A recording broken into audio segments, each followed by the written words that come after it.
ating mga kasama sa ating munting prinsesa. Ayan, prinsesa. Kalayaan, ayan. Alright, may I call on to do the honor Awarded.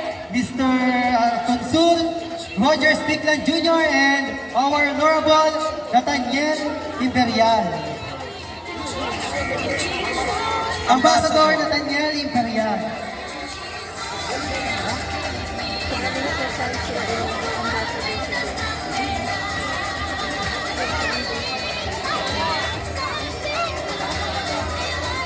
Now, to award the Munting Kalayaan.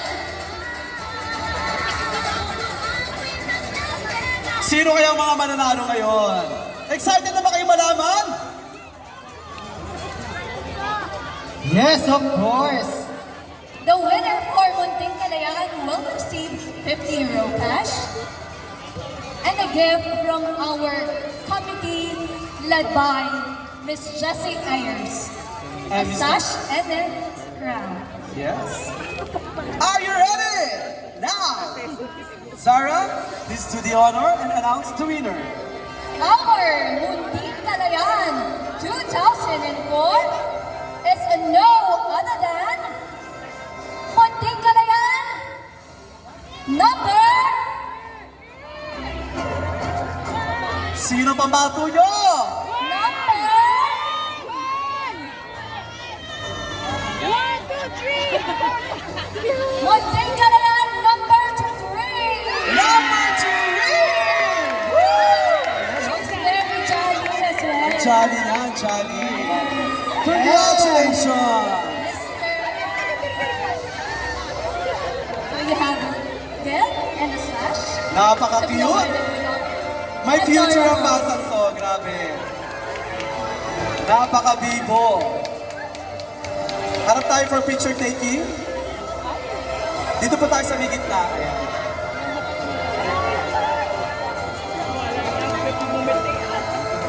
Yan, palakpakan naman natin. Napakagaling. Congratulations! Woo! Stay here once again para sa napakaganda picture taking ngayon sa ating official photographer. Thank you very much.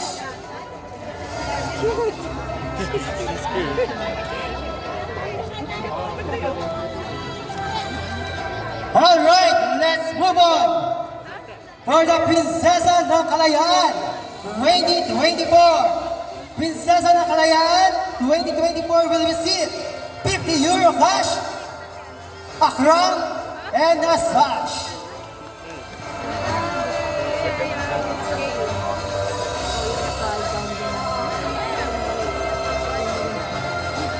Prinsesa ng Kalayaan 2024. No other than who's your bet? Wala ka sa number 2.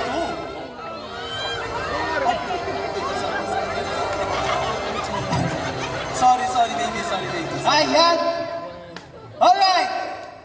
Prinsesa ng Kalayaan. Grand winner. No other than number. Alright, thank you po sa lahat ng ating sponsors sa PIDC 2024. Alright, our Prinsesa ng Kalayaan 2024. No other than Galit lang, galit. Prinsesa ng Kalayaan number 2! Prinsesa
And of course, syempre hindi naman uuwing luhaan ng ating mga kids.